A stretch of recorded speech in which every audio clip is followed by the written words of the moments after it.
2022 ha tocado a su fin. Ha sido un año importante, de cambios, de maduración y aprendizaje. ¿Pero ha estado el cine a su altura? Saludos, saludos, yo soy Néstor Juez, que no Gestor Nuez, y esto son las críticas sosegadas.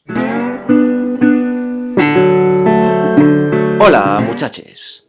Feliz semana cinéfila para todos. Un enero más y volvemos con una de las tradiciones más longevas de este canal, que es el top del año finalizado. Aquí viene el vídeo con mis películas favoritas del 2022. Una selección cambiante, como bien habréis visto, en cantidad de integrantes, donde como bien comprenderéis, no puede estar incluido todo el cine del planeta Tierra producido durante el año 2022. Por supuesto, habrá seguramente alguna joyita que se me ha escapado. Por lo tanto, os pido que seáis comprensivos. Os invito a que en comentarios dejéis vuestras sugerencias, dejéis aquello en lo que no estéis de acuerdo y por supuesto aportéis vuestras propias listas. Desde el día 31 de diciembre tenéis disponibles en mis redes sociales, como puede ser Instagram, Twitter o Facebook, una pequeña selección de 16 películas que no han pasado el corte, pero casi se han quedado a las puertas, o las quedado por llamar las suplentes del 2022. Y como bien sabréis muchos de vosotros, apenas veo series, por lo tanto sería muy injusto hacer un top de series, puesto que hay muchas que me he quedado sin ver, pero sí que quiero hacer una mención especial a la serie Irma Beb de HBO, una serie espectacular, una serie que combina drama, que combina comedia, que combina narración metacinematográfica, este discurso paralelo de reflejos y espejos entre la ficción y el rodaje, que trata sobre cómo los espectros nos pueden permitir superar heridas del pasado y nos pueden permitir a través de la ficción dar vida, dar carne a un fantasma pasado. Serie que toma los temas de la película homónima de Assayas del año 96, pero que la mejora en todo. Un reparto en estado de gracia con foco especial para Alicia Vikander y sobre todo Vincent McCain, y una recomendación absolutamente imprescindible. Este año mi lista la componen 28 largometrajes. Vamos allá. En la posición número 28 tenemos la película austriaca Great Freedom de Sebastian Maise. Toda una exhibición para esa bestia interpretativa que es Franz Rogowski, y seguramente la gran película carcelaria del año 2022.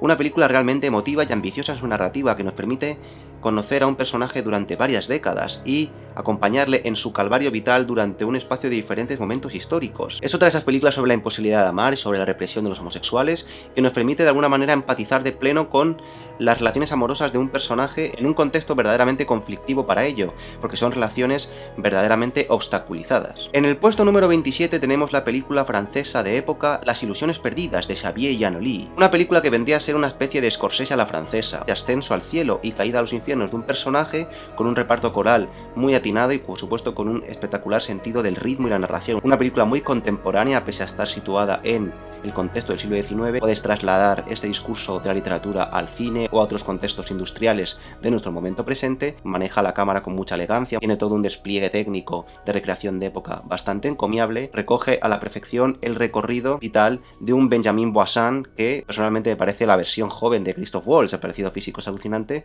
y es otro actor al que conviene seguir muy de cerca en los años venideros. En el número 26 tenemos otra película francesa, en este caso Los pasajeros de la noche de Michael Herz, una película que demuestra lo difícil que es hacer cine sencillo, pero es una película que brilla en prácticamente todas sus facetas sin pretender hacer nada particularmente aparatoso. Es una película de guión y una película de personajes y una película de un núcleo familiar y sus diferentes interacciones a lo largo del tiempo, pero que a su vez recoge con todo ello el contexto histórico en el que viven. Es una película que permite recrear a la perfección la Francia de los años 80, consigue construir a varios personajes de una manera muy matizada en un proceso dramático de varios años. En el número 25 tenemos seguramente una de las mejores películas románticas de los últimos tiempos, como es la finlandesa Compartimento número 6 de Juho Kuosmanen. Otra de esas películas en las cuales conviene tener paciencia porque no es hasta pasado más de la primera hora de metraje que acabamos de conectar plenamente con su discurso emocional, porque es efectivamente una película fría y una película sórdida, pero una película muy bien calculada, una película que te enclaustra en un espacio muy reducido, ese tren estrecho, ese tren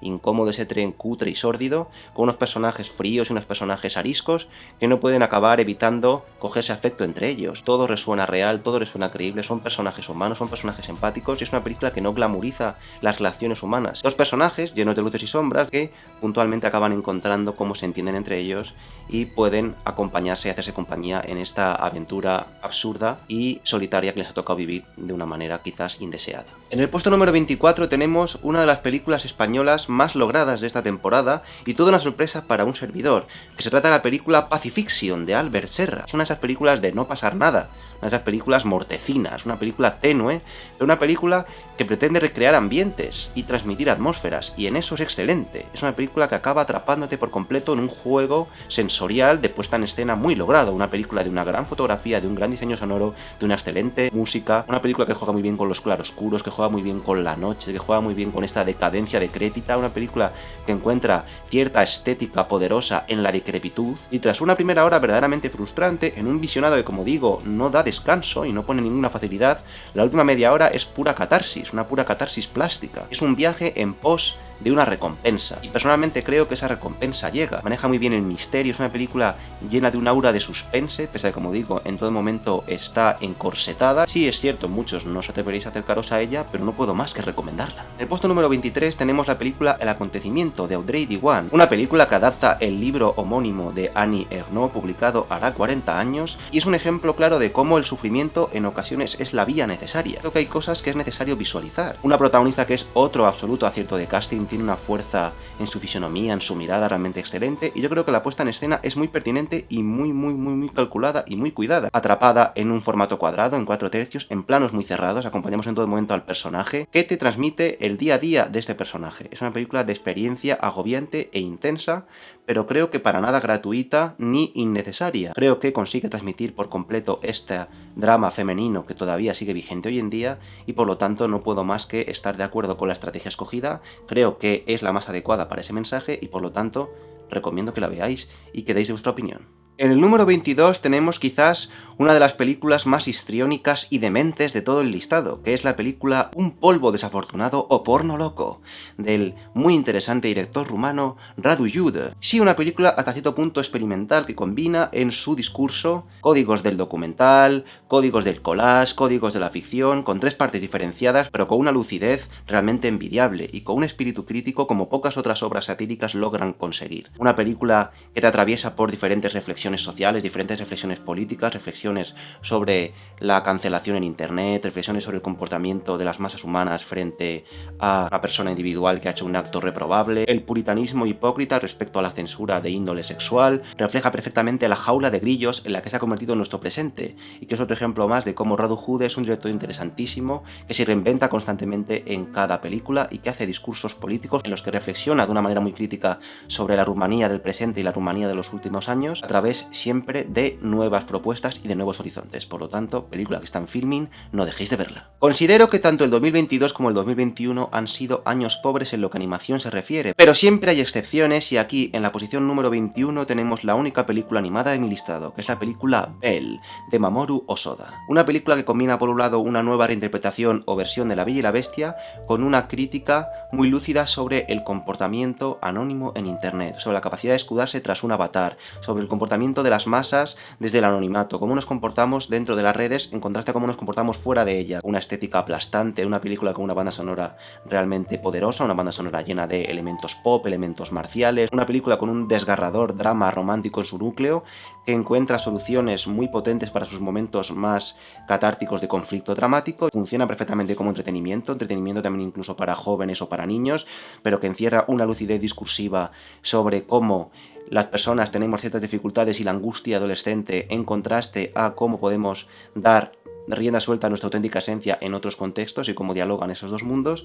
que pocas películas han reflejado de una manera tan acertada. En la posición número 20 tenemos la película italiana Il Buco, de Michelangelo Framartino. Es una película que nos invita a sumergirnos en la naturaleza, una película que nos invita a sumergirnos en los sonidos y en los ambientes y en los ecosistemas atmosféricos del mundo natural, y una película en este caso de pura espeleología. Parece una dialéctica inevitable y acaban siendo al final dos bandos que están destinados a enfrentarse, porque por un lado está la tranquilidad, el sosiego y el remanso de las praderas y los bosques, y por otro lado tenemos este progreso con las maquinarias, las tecnologías y el ruido de la humanidad realidad y cómo esto supone una auténtica molestia. Y toda esta situación se refleja de una manera metafórica en un pastor, en el personaje de un pastor. Él vive en sintonía con el entorno y al igual que él se ve trastocado cuando llegan estas personas a intentar sumergirse en la cueva a investigar, ¿no? Con sus luces y con sus picos y sus palas y sus cuerdas y sus poleas. Te produce un trance muy gustoso y muy placentero y creo que es una película también excelente en lo formal. Maneja en todo momento una concepción del encuadre muy sutil y muy bien calculada, muy bien pensada,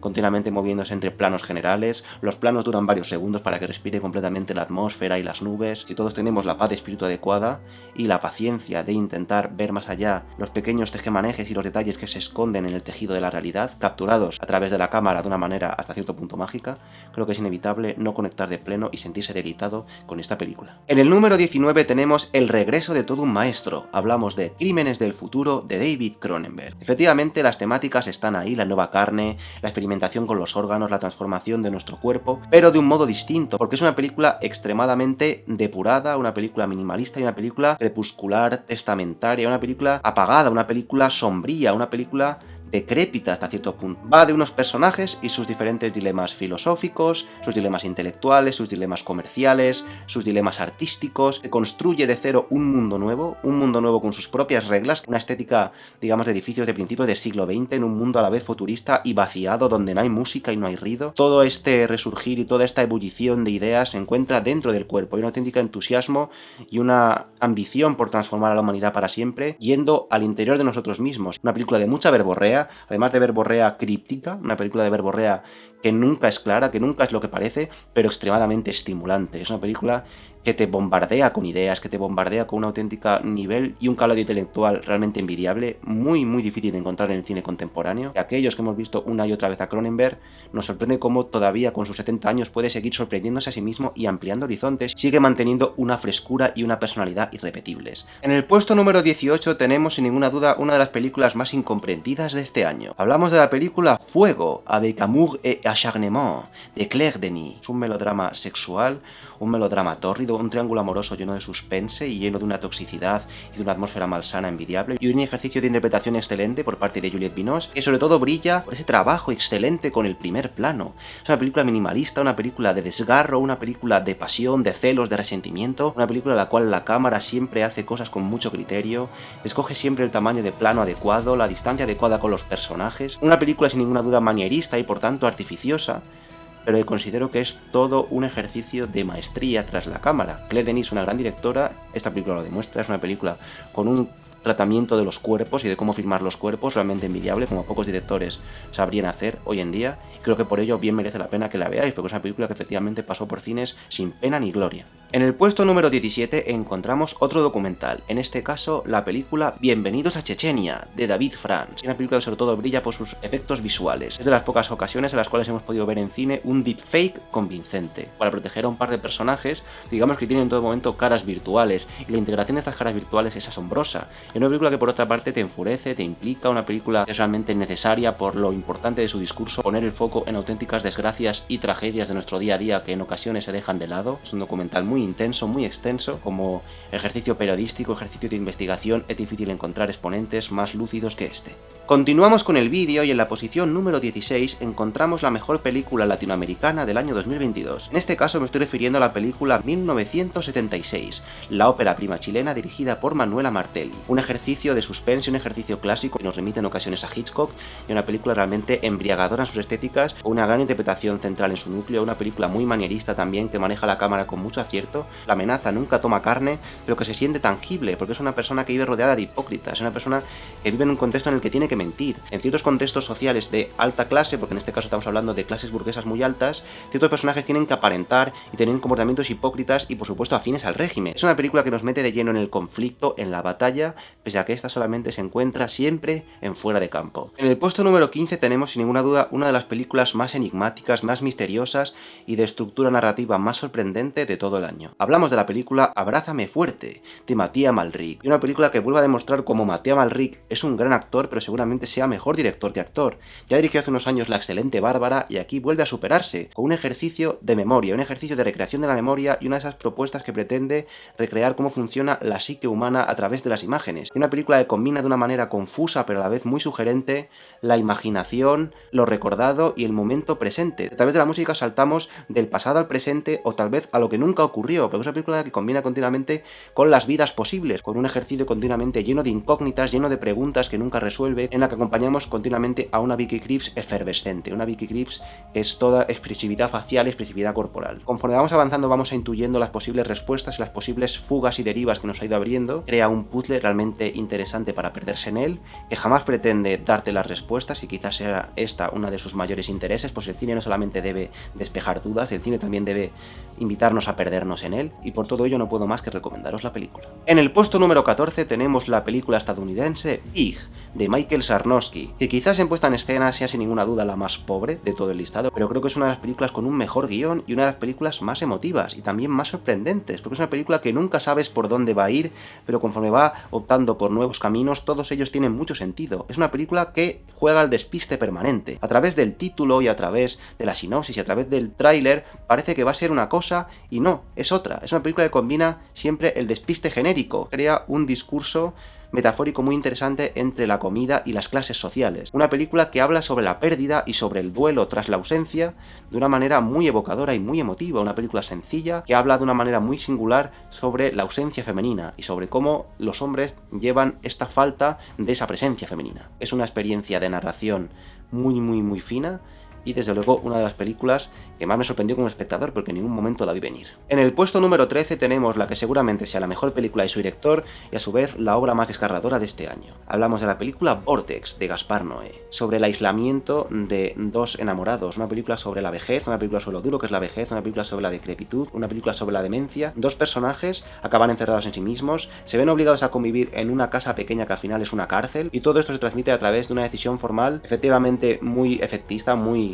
de exhibición, pero muy coherente como es la de la pantalla partida, una pantalla partida que tiene todo el sentido dramático y aprovechando también de paso para hacer un discurso muy interesante sobre esta correlación entre los drogodependientes y los ancianos, porque al fin y al cabo son personas que necesitan de medicamentos y de conexión a drogas oficiales o no oficiales para salir adelante. Una película en la cual envejecer es feo, una película en la cual envejecer es sucio. El gran cine debe hacernos sentir, el cine debe hacernos llorar o reír o emocionarnos, debe hacernos disfrutar y también debe hacernos sufrir. Y las películas que nos hacen sufrir de verdad también son grandes películas y por lo tanto Vortex es absolutamente recomendable por ello. En el puesto número 12 encontramos la película norteamericana Red Rocket de Sean Baker. Sean Baker, un director que se ha vuelto a demostrar un auténtico maestro a la hora de hacer fábulas del lumpen, un auténtico cronista de ciertas facciones sociales de la Norteamérica contemporánea, de la Norteamérica profunda, de la Norteamérica pobre, películas que a su vez son de alguna manera cochambrosas, con un punto sórdido, pero con un hálito de esperanza. Son películas también estéticamente muy poderosas, con un trabajo fotográfico muy logrado. Es una deconstrucción del imaginario pop. En el caso de Simon Rex tenemos a un ex actor porno interpretándose a sí mismo, y de nuevo demuestra cómo es capaz de sacar grandes interpretaciones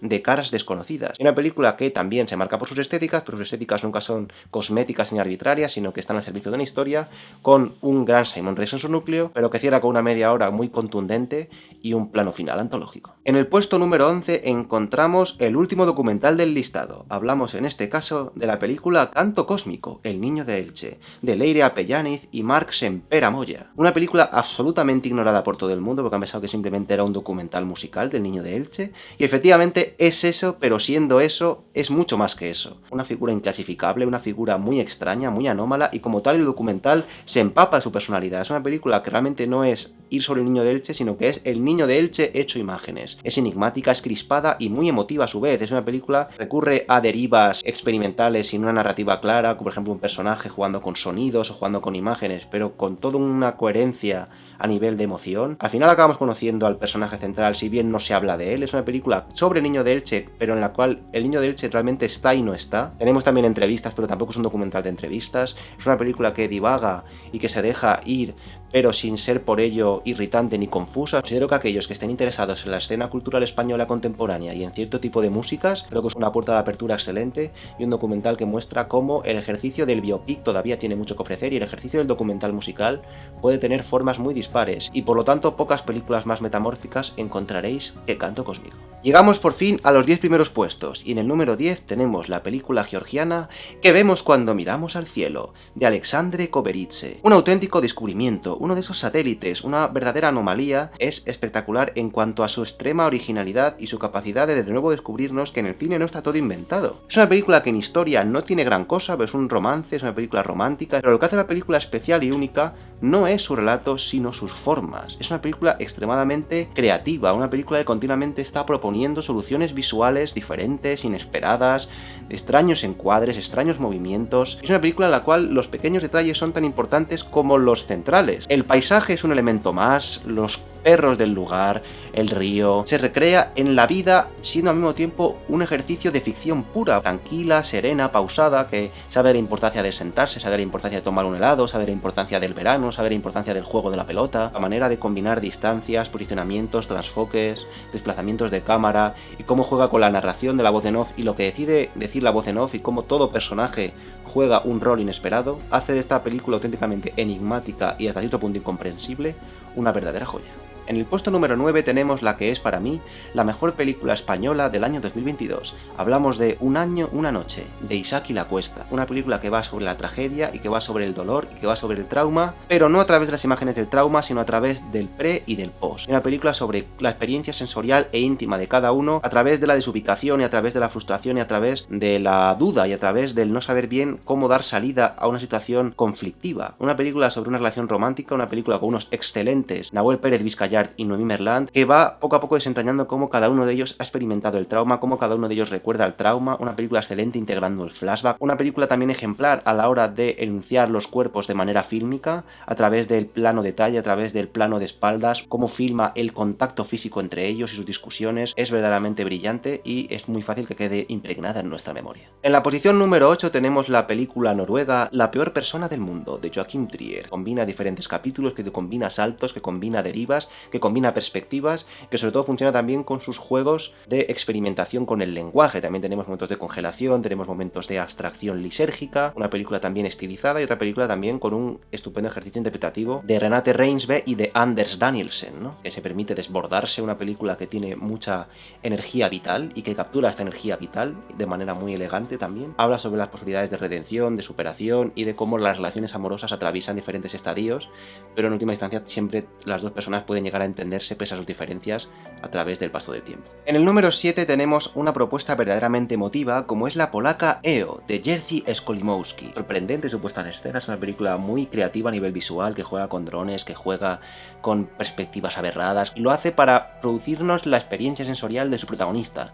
Es un burro, es un asno, recordemos por supuesto la excelente Alazar Baltasar de Robert Bresson, un asno que va vagando de una manera que nos puede recordar al Pinocho de Carlo Collodi por diferentes infortunios y desventuras por Europa. Es una película que también es un retrato de la frialdad europea, de la falta de afecto y de empatía en Europa. Vemos el mundo a través del asno y de alguna manera la película intenta reproducir el aparato sensorial del asno, no solamente cómo piensa o cómo siente, sino cómo recuerda, no solamente con planos subjetivos suyos, sino también con esa sensación de estar perdido, de estar aturdido, de estar nervioso, de estar vapuleado. Este retrato de las carreteras de Europa es también muy atractivo y una película con una energía embriagadora, una película con una fuerza arrolladora que por supuesto no puedo más que recomendar. Todavía puede que esté en cines porque ha sido estrenada recientemente en pantallas españolas. En el puesto número 6 tenemos una película que es todo un cambio de rumbo para su director. Hablamos de la película Licorice Pizza de Paul Thomas Anderson. Una película tal vez liviana, una película que nos puede recordar a American Graffiti, una película que puede parecer un simple ejercicio más de nostalgia, de infancia, una película que parece que se une a esta nueva ola de autoficción, pero que funciona por lo libre que es. Una película que funciona por cómo se deja derivar. Presenta a dos personajes, su relación, sus cambios, su crecimiento de separación primero y luego posterior acercamiento al final, a través de diferentes estampas, situaciones con personajes carismáticos, situaciones divertidas, situaciones con personajes histriónicos, que capturan perfectamente el oficio del cine de aquellos años y el ecosistema alrededor de la industria cinematográfica en aquellos años 70. Que tiene también una gran sabiduría su puesta en escena, es una película efectivamente también virtuosa en cómo está filmada, pero una película que brilla por los pequeños detalles, una película que tiene una gran Alana Haim, que tiene un gran trabajo del hijo del desaparecido Philip Seymour Hoffman, y que es en este desborde y en este correr y en esta energía propia de la vida misma donde la película haya su verdadera razón de ser, y en este carisma cómico y en esta efectividad dramática, ¿no? Y en cómo todo tiene un sentido realmente a la hora de avanzar el drama personal de los dos personajes principales. En el puesto número 5 tenemos, sin ninguna duda, una de las grandes infravaloradas del 2022, una película olvidada por tantos, como es la película italiana Para Chiara,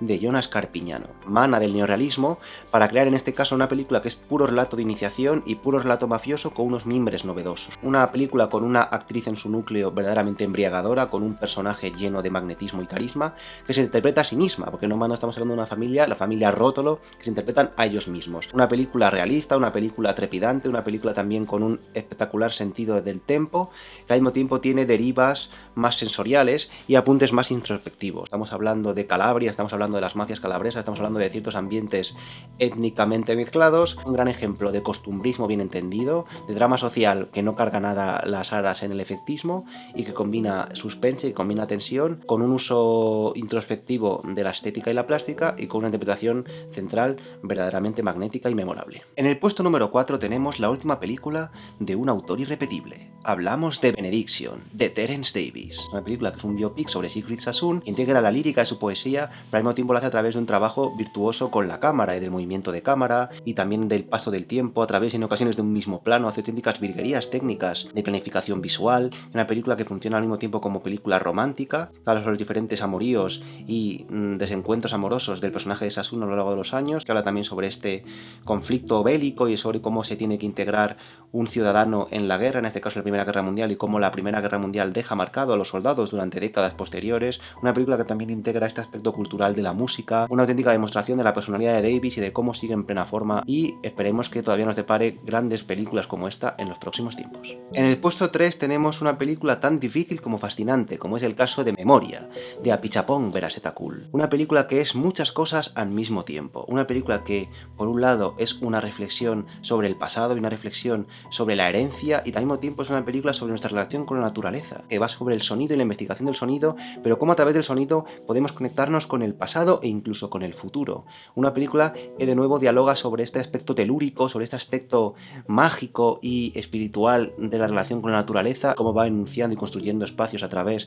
de la combinación de planos. Resulta verdaderamente estimulante, pero que tiene una última media hora final en la que todo explota. Si bien es una película que para nada pretende despejar todas sus dudas y dejarte explicado todos sus misterios, en última instancia tenemos suficiente información para que cada uno de nosotros encontremos y construyamos un relato de sentido, si bien cada uno de nosotros construiríamos un relato de sentido diferente. No os voy a engañar ni me voy a esconder, es una película difícil, ardua, lenta y complicada de seguir, pero es una película que exige mucha paciencia. Pero creo que en última instancia la recompensa sensorial es muy alta y la recompensa de inquietud psicológica creo que es verdaderamente encomiable, porque creo que debemos abrazar aquellas películas que nos invitan a pensar, que nos invitan a adentrarnos en territorios desconocidos. En el puesto número 2 tenemos una película bélica de claras reminiscencias herzogianas. Hablamos de la película Onoda, 10.000 noches en la jungla, de Arthur Harari. Una película efectivamente eminentemente clásica, una película que parece fuera de su tiempo, una película que si te dicen que la han hecho en los años 70 te lo crees por completo, muy sobria, una película de casi 3 horas de duración, una película que nos permite seguir durante décadas el proceso único de calvario de este soldado. Y es de nuevo una de esas películas que demuestran lo fascinante que resulta hacer cine dentro de la jungla. El cine selvático es un cine en sí mismo, capturar estas sensaciones, este agotamiento, esta humedad, estos sonidos, este aislamiento, esta sensación de estar perdido en un mundo nuevo en el cual, por supuesto, estás en una situación absolutamente vulnerable. Y es muy interesante cómo la película va retratando el paso del tiempo a través de la radio, a través de los sonidos externos, pero siempre manteniéndonos atados a dos personajes, muy cuidada en su puesta en escena, con siempre estilizados movimientos de cámara laterales. Su ejecución es verdaderamente ejemplar, por lo tanto, la recomiendo con pleno entusiasmo. Y en el puesto número 1, una decisión que seguramente sorprenderá a no tantos, la película más sutil y posiblemente la más magistral en ejecución de los últimos meses, como es la película Drive My Car, de Ryusuke Hamaguchi. Una película que abruma por su delicadeza, por su minuciosidad, por su detallismo y por cómo Hamaguchi logra implantar en nosotros el método que aplica a los personajes de su ficción, porque hablamos de una ficción eminentemente meta, en una película que a través del teatro va efectivamente de la vida interna de los personajes y cómo aplicando a sus actores este método pragmático de simple diálogo respetado coma a coma, acaban consiguiendo a través del texto dar respuesta a sus propios conflictos personales. Parece que son personajes simplemente entregados al texto de Chekhov, a través de una robótica y cerebral ejecución de las palabras, acaban permitiendo que las emociones afloren en su torrente más sincero y poderoso. Una película estilizada, elegante, en la cual la cámara siempre se mueve con mucho criterio, muy amorosa y muy sexual y muy pasional, donde la palabra es esencial, pero al mismo tiempo la película nunca pierde esta pura esencia cinematográfica, pese a tener gran parte de teatro. Es una película que en gran parte es teatro,